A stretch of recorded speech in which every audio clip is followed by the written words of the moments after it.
Hello and welcome back to Bookish and welcome back to my Saturday Hodgepodge. This week's Hodgepodge promises to be a lot less contentious than last week's Hodgepodge. And by the way, if you participated in the discussion about cancel culture, either in relationship to my Saturday video or to the video I put out on Tuesday, thank you very much. I really enjoyed that a lot. I'll just say that again. And the good-natured and, well, for the most part, good-natured and spirited debate really was great. But I'll be honest with you, reading all those comments on my computer screen and typing my responses did create a little bit of eye strain for me, and so I've been watching a little bit less BookTube this week and commenting a little bit less. So not that anybody notices those kinds of things, but I do apologize for being at least absent from BookTube in that way. This is Jane Austen July, and I am I am really low-key participating in Jane Austen July. Essentially what I've decided to do is, and what I'm doing is I'm listening to an audiobook of Sense and Sensibility. I'm a little behind schedule on that, but I'm really enjoying it, by the way. The narrator of my audiobook of Sense and Sensibility sounds a little bit like Tilly from Tilly's Shelf. And while I'm thinking of that, you should go over and check out Tilly's Mysteries of Udolpho videos, in which she more or less discusses the mysteries of Udolpho, I believe, from the point of view of the main character of Northanger Abbey, Catherine Morland. And if you've never seen Tilly do the whole do a thing where she acts and reads in the voice of and the character of somebody, they're really good. I'll leave a link to her first of those videos down below. And then I'm also just trying to watch adaptations and movies about Jane Austen and things about her life. I watched a video on Friday about an interview, or essentially a talk given by the author of Jane Austen, A Life. Ike's having a fight with my wife right now, and that was good and interesting. I've never read a biography of Jane Austen, so it was really good to get to listen to someone speak about it. And certainly, she doesn't read the whole book. But it was good. It was informative. I enjoyed that. I'll leave a link to that down below. It's pretty old. I think it's from 1998. But, you might want to watch it. I thought it was kind of good. I've been watching started watching the BBC adaptation of Sense and Sensibility. I'd already seen the Emma Thompson, Kate Winslet version.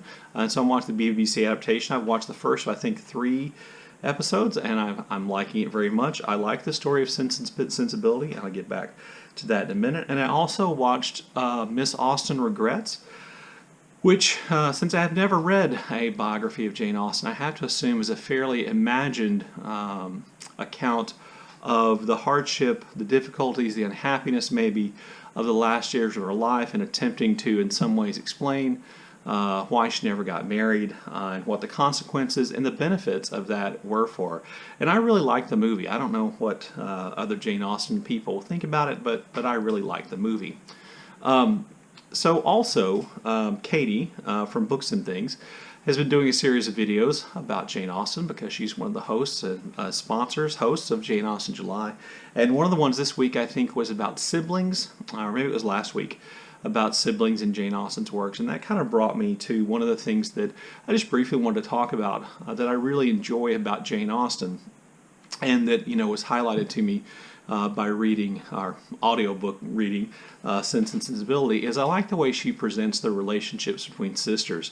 Now, I've not read all of Jane Austen's novels. Sense and Sensibility being my 4th of the 6 that were completed and published either during her lifetime or posthumously. I still have to read Emma, which I've never read, in Mansfield Park. I've seen like I said, I've seen the adaptation of Sense and Sensibility, but reading it kind of brought home the idea, and one of the things I think Jane Austen does best in these works is creating or describing that relationship between sisters. And Eleanor and Marianne Dashwood is a relationship between sisters in which I think the sisters, Marianne grows to kind of understand and appreciate Eleanor more, and Eleanor probably understood Marianne from the very beginning. And we see that kind of change in the relationship, which is, I think, so far as I can tell, and from the movie adaptations, really brilliantly drawn. But then I also want to talk about the aspect of Pride and Prejudice here that I find most appealing, and that is the way Austen creates that relationship between Elizabeth Bennet and her older sister Jane, and that to me is just a beautifully rendered fictional sibling relationship in which there's complete openness and honesty and care without jealousy, and that's really one of the things that to me is most appealing about Pride and Prejudice. And so that led me to think about, is this is there an example of this kind of brotherly relationship anywhere in fiction? Is there a fictional writer who's created the same kind of brotherly relationship that Austen creates here? And this kind of brings up several questions. Is it possible for brothers to have that kind of relationship? And then B, can a novelist, and has a novelist, created that relationship in a book? I can't think of an example. If you can think of one, please leave that down below. But I'm enjoying that part of Jane Austen July. Let's see. Also this week, what I read, I'm not sure what I mentioned last week, but I did finish Going After Cacciato, which was a buddy read with Mark Nash, and I enjoyed buddy reading that with him. And I did finish the fourth of my BookTube Prize nonfiction group reading books. That was Underland by Robert McFarlane. And like I said, I've been listening to Sense and Sensibility. I read about 120 pages of Foucault's Pendulum. And then I kind of ran out of steam. I'm hoping to pick that up again this week. And then I also read the fifth of the 6 books I have to read for the BookTube Prize, which is Catch and Kill. And I do actually want to talk about Catch and Kill really quickly. And Robert, if you're watching, I'm not going to tell people what I think about the book. But if you don't know, Catch and Kill essentially is the story of how a group of women individually coming forward on their own and talking with the journalist Ronan Farrow brought down Harvey Weinstein, who was guilty of all kinds of acts of sexual abuse ranging from rape to harassment, and that essentially they came forward and told their stories, maybe partially online at first and then through Ronan Farrow, and this then set off kind of this wave of powerful men being at least brought to some kind of justice through the Me Too movement, through this effort to hold them accountable. And of course, you probably see where I'm going with this already, given the topics of my videos last week. That this then brought me to thinking a little bit more about cancel culture. So, two things. Again, if you are worried about cancel culture's impact on freedom of expression ideas, that's fine. But I think you also have to acknowledge that there's a much more real problem with the free exchange of ideas presented by people who have power to shut those ideas down. And one of the things that is in Catch and Kill shows how the media shuts down stories related to people that they don't want to expose. They shut down stories on topics they don't want to have on their shows, and they place limits on the ideas that get expressed and the free expression of ideas and on whose stories get told.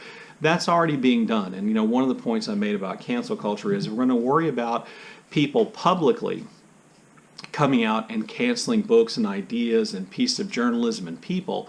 We also have to then worry, I think, equally, and for my part more, about powerful people doing the exact same thing privately through their use of money, through their use of position, their control of the media, their willingness to hire all kinds of private detective agencies and intelligence gathering groups, their willingness to use intimidation, that all those things are things we have to acknowledge are real too, and they put as great, if not a greater limit on the free expression of ideas. And then there was just another thing in the book which struck me that I'd never heard of, and that is one of the people in the book who is described as called a Wikipedia whitewasher. And I didn't know this, but apparently powerful people, institutions sometimes pay people who have editing credentials on Wikipedia to go in and delete or eliminate or to rephrase things in their Wikipedia bios which would be negative. And sometimes, these things are caught, and then the whitewasher just keeps getting paid to go back and make sure that the Wikipedia entry doesn't contain those notices those hints about the bad things that person may have done, which brings up, again, I think just another way in which those with enough money and power can whitewash their own records. And it also makes me glad that I didn't let my students use Wikipedia as a source for any of their research projects in my class.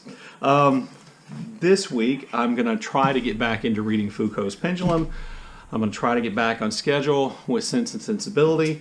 I am going to start reading the last of my BookTube prize reading books, and that's Say Nothing, The Story of Murder and Memory in Northern Ireland. And this is the book that was in my group, I have to tell you, I was looking forward to the most.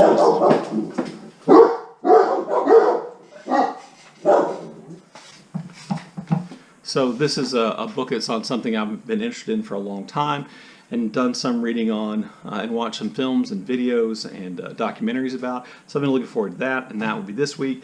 And also I want to get to White Rage by Dr. Carol Anderson.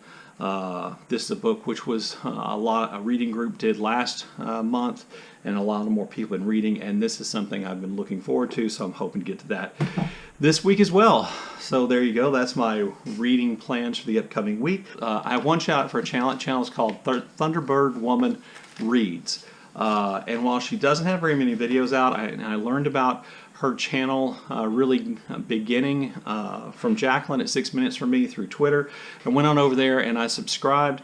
And she has kind of an introductory video. She says she's going to put up one video a week, but one of the things that really intrigued me about her channel is that she is creating a safe space in BookTube, or a place in BookTube for Native American culture and literature and people, and I'm really looking forward to her content, so I'll leave a link to her channel down below, and if you're interested you can go over there and check out her channel too. Anyway, there you go. There's my Saturday Hodgepodge. Look forward to your comments in the comment section below, and as always, thank you for watching.